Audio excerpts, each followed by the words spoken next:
Hello Internet, welcome back sa Pinoy Free Coder Channel at ang tatalakayin natin ngayong araw ay gagawa tayo ng isang modern to-do app gamit ang isang JavaScript framework na ang pangalan ay Svelte. Okay, quick tour dun sa ating gagawin. No? So, syempre, to-do app, pwede tayong mag-add ng mga tasks. Ano? And then, kung mapapansin nyo, meron tayong progress checker dito. No? Kung malalaman natin kung ilan yung mga complete na at kung ano yung hindi pa. So, for example, task 3. So magkakaroon siya ng percentage kung ilan yung na-progress natin na task.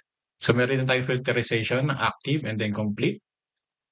At meron din tayong advanced dito para iset kung high o medium o low yung ating task prioritization and then categorization. For example, work task. So may lalabas rito na work and then high. So meron din tayong edit capability at meron din tayong delete. Okay, so meron din tayong clear completed task dito para ma-complete yung ating task. Then, syempre persistent, no? So pag ni-refresh natin ay nandun pa rin yung ating task and then yung ating responsiveness ay nandun din, ano? Okay, so yan yung gagawin natin ngayon sa araw na to at punta na tayo sa ating next topic which is ano ba yung Svelte. Okay, so quick overview muna tayo kung ano ba yung Svelte. So Svelte is another JavaScript UI framework. No? So Svelte is a framework for building user interface on the web. It uses compiler to turn declarative components written in HTML, CSS, and JavaScript. So similar dun sa paggawa natin ng isang web page, meron tayong script tag, plus ito yung ating HTML element, then yung ating style. So ganito lang kasimple kung paano gumawa ng isang Svelte application at component. At ito nga ay nagra-run muna bago niya i-serve sa users natin. Hindi tulad ng React or Vue na sa browser na run yung mga logic natin. So ito yung ating simple analogy. No? So example, meron kayong kusinero or chef. So yung React and Vue ay nagra-run yung logic niya sa browser. So meaning, dina-download lahat muna ni users yung mga logics and components sa kanilang device bago ito mag-run. No? So using DOM o yung Document Object Model. So parang ini-instruct mo yung chef while nagluluto siya. No? So medyo hectic o medyo hindi pabor doon sa ating chef. While doon sa Svelte naman ay pre-prepare muna niya lahat beforehand, no? Meaning, kino-compile niya muna bago niya ibibigay sa ating mga users. So parang iniinit niya muna yung ulam bago niya i-serve, no? So yun yung magandang analogy. So dito sa simple analogy natin, makikita natin kung ano yung advantage ng paggamit ng Svelte. Okay, so fast forward tayo, inopen ko na yung ating Svelte to-do folder sa loob ng ating VS Code. So ito yung mga kailangan nating i-prepare bago tayo magsimula. Una muna, dapat meron tayong Node.js na naka-install.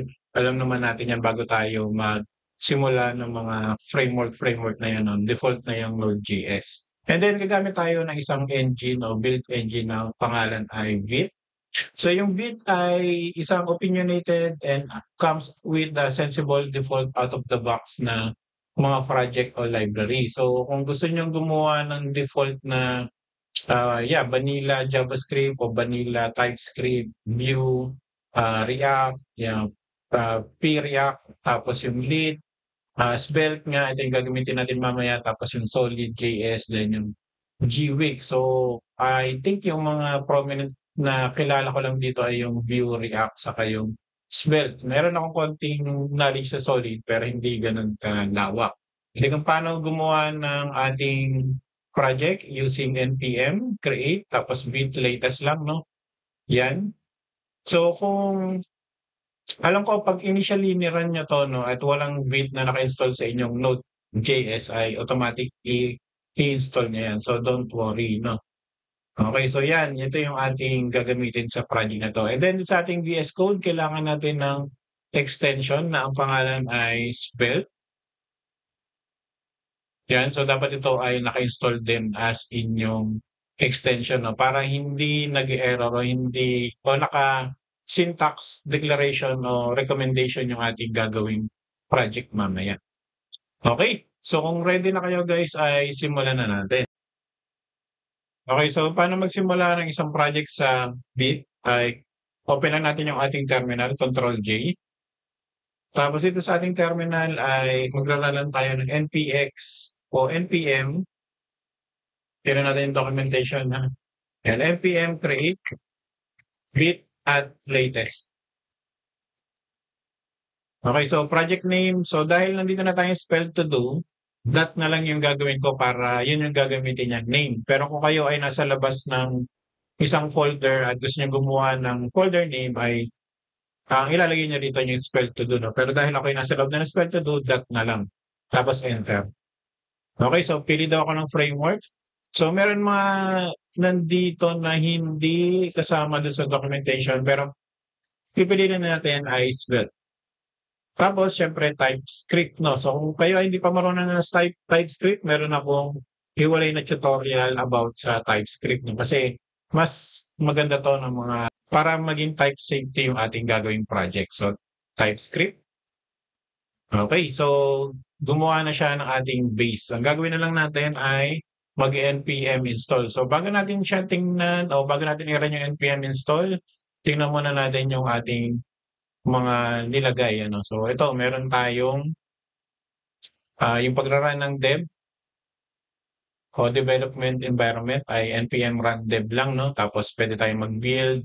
And then meron tayo yun ngayon na yung check. So ito nira-run to after mong gumawa ng isang, let's say gumawa kayo ng isang implementation, mainam na lagi niyong nira-run yung npm run check para i-run niya sa mga TypeScript error o yung katulad ng mga unused variable, titingnan niya nung ating npm run check. No? So yung ating dev dependencies, so meron tayong bit plugins, spell, no?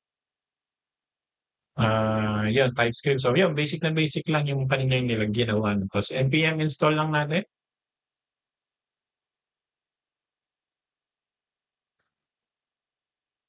Okay, so pag na-install na npm run dev, magra-run yan sa ating, copy ko lang siya at i-paste ko lang siya rito. Yan, so ito na yung ating base project with using bit plus belt. No? So meron tong default na functionality rito na pagsisilipin natin ay nandito lang siya sa source. No? So sa source, meron tayong main.ts kung paano minamount yung ating application, then yung ating app.spell. So ito yun, no? Ito yung ating application mismo. Close ko na itong terminal. So kung mapapansin nyo, meron siyang mga logos dito, tapos yung ating H1. Tapos meron siyang component. So pag kinontrol click ko to, pupunta siya sa lib, ano, dito. At katulad nga nung pinakita ko na sa documentation ng Svelte ay lang yan, basic na basic, no? Ito yung kanyang script. Tapos pansinin nyo, meron siyang language dito, no?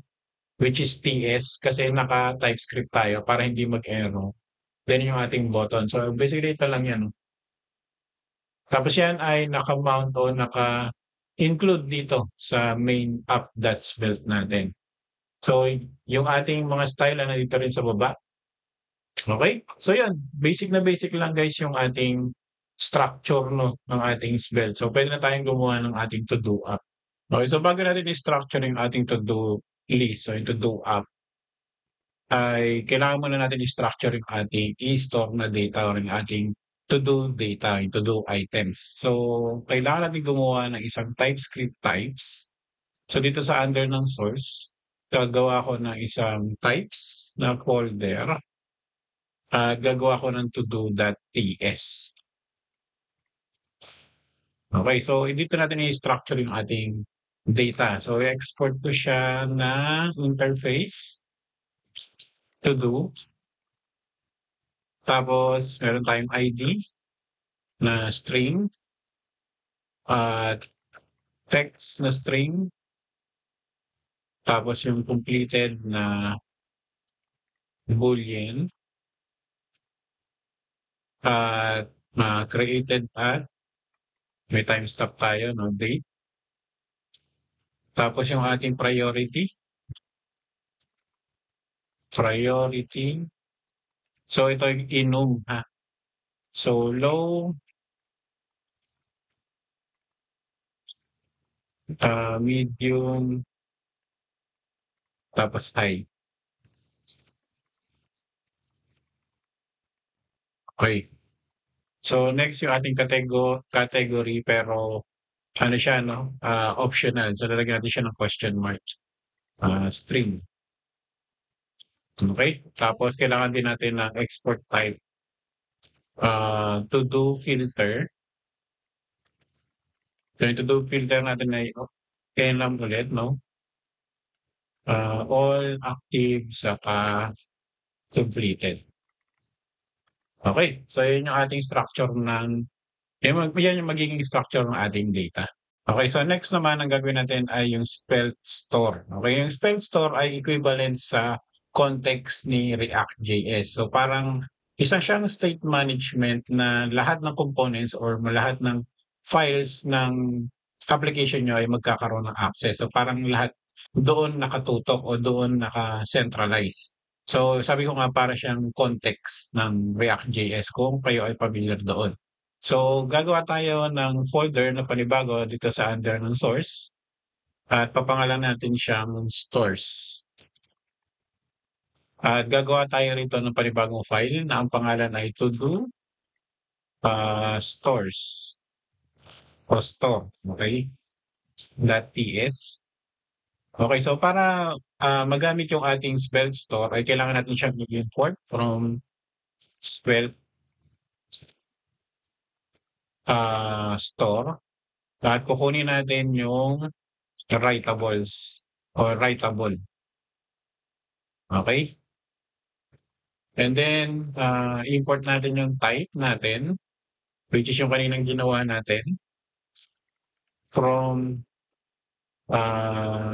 types to do. So, gagawin natin ay yung ating to do. Import lang natin yan sa yung to do filter natin. Okay, so basically, ito yun. Ano. Okay, so next ay kailangan natin ng dalawang export constant, which is yung to do store natin is equal to writable to do. Supply lang natin yan. So, ito yung magiging container ng ating to-dos item. No? Okay, so by default, empty array siya. Sumunod ay export console ay constant. Yung ating filtered store o yung pag na-filter na natin siya, ilalagay din natin siya sa isang writable na to-do filter. Okay? Tapos ang ating default value ay all. Okay? So next naman ay yung ating helper. So dito natin i-declare lahat ng ating functionality dun sa ating to-do apps. So export constant to-do actions is equal to isang object. No? Okay, so next naman ay i-declare na natin yung pag-add ng to-do item. Ano? So add, ito ay isang arrow function.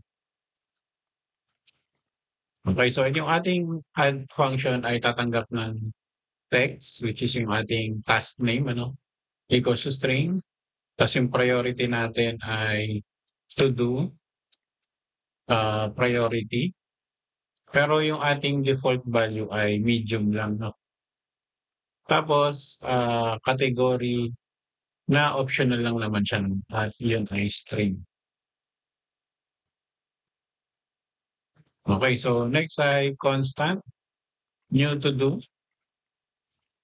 type to do, equals to ID, tapos yan ay crypto, para lang gumawa ng ng random ID. So ganyan yung paggawa ng random ID guys, using crypto. And then text, text trim, tanggalin natin yung mga white space. At yung ating completed by default, syempre yan ay false pag nag-add. Tapos created at new date, yung date ngayon.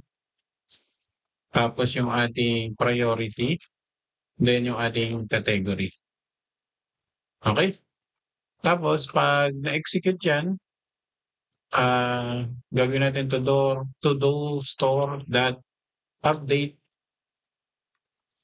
kung ano yung current na value ng to do is equal to new to do, tapos i-spread operator lang natin yung to do's. Okay, so ito pala ay to do's, hindi to do. Yan. Okay, so ganun lang yung basic JavaScript function lang ha. Then yung ating toggle na function, tatanggap yan ng ID. Ito yung pag-update from completed or uncompleted o false, true or false lang niya yung ating completed na na field. So mali pa yung spelling ng toggle ko. Okay. So to do store, gagawin lang naman natin ay i-update natin yung current to do's. At kukunin natin o magmamap tayo sa loob ng to do na equal to do.id equal do sa sinupply na ID or spread operator natin yung to do at yung ating completed ay equals to at not equal to do that completed. Okay? Tapos yung to do. Okay, so ganyan ha. So basically parang kinukuha lang natin, i-update natin yung current to do store. Pang i-update natin ay ibamap muna natin yung ating existing na to do's. Kukunin natin yung to do na may ID na equal dun sa sinusupply na ID. Tapos kung if statement to, shorthand na if statement ha. So kung ID is equal to ID, ang gagawin natin ay yung to do natin, i-spread operator lang natin yon yung ID, yung singular na value. Kukunin natin yung completed at i-update natin dun sa kanyang opposite value. So kung yun ay false, gagawin niyan true. Kung yun ay true, ay gagawin niyan false. Kung hindi naman equals dun sa to do, ang i-return lang niya yung default na to do item. So wala tayong pakialam dun sa ibang to do. Basta ang kailangan lang natin i-update yung equals dun sa ID na sinupply dun sa toggle function natin. Okay, so sana malinaw. Sunod natin ay yung update. Okay, so sa update naman ay similar dun sa ating toggle ano. Pero ito kasi yung ating edit, kung gusto natin i-edit yung ating task name o yung task string. So magsusupply lang tayo o susupply lang natin yung update natin ng string kung ano yung gusto natin i-update. Tapos yung ating updates. Tapos yung ating updates ay equals to partial to do. Okay, so yung partial sa TypeScript ay i-allow niya na hindi kumpleto yung or partial values lang yung ipapasa natin dito sa updates, no? So hindi natin nire-require na pag nag-update tayo, kailangan pa natin yung created that, yung priority, basta kung ano lang yung partially data na i-supply natin sa updates ay tatanggapin niya. Pero kung walang partial ay mag-i-error yan sa TypeScript. Okay? So arrow function yan. So ganun din, no? Yung to-do store natin, that update. So dun sa loob ng ating to-dos, gagawin natin ay to-dos.map. So ganun din, ano, kukunin natin yung to-do that ID is equal to supplied ID. I-spread lang natin yung ating current to-do, no, na nakuha natin yung nag-true dun sa ID. At i-spread link din natin yung updates, kung ano yung i-update natin, no, kung ano man yung may i-update dun sa ating data. Kaya kung hindi naman siya equal dun sa ID na sinupply natin, ay hayaan lang, no, wag galawin. Similar lang dun sa ating toggle. Okay, so delete. So similar lang din ano, yung ating delete, arrow function yan. So to do store dot update. So ganun din, no, to do's is equal to do's. So filter naman tayo ngayon. To do is equal to do that ID not equal to ID. So basically tatanggalin lang natin yung o ibabalik natin yung bagong to-dos na hindi kasama yung ID na sinuply natin kasi i-delete nga natin siya.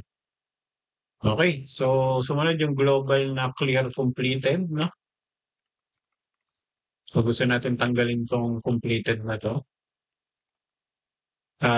To-dos, to-dos store, o to-do store dot update, to-dos dot filter, to-do, lahat ng to-do na ang completed ay set to true. Okay. So lahat nung kasi malamang sa malamang lahat ng to-dos ay nakaset to false. So pag naging true na siya, i-update lang natin siya na ibabalik lahat ng mga to-do na nakaset to true. Okay. Tapos set filter natin ng function. Filter that store o set equals to filter. Okay, so kailangan pala natin i-supply dito yung filter. Sorry. Ito ay yung to-do filter natin.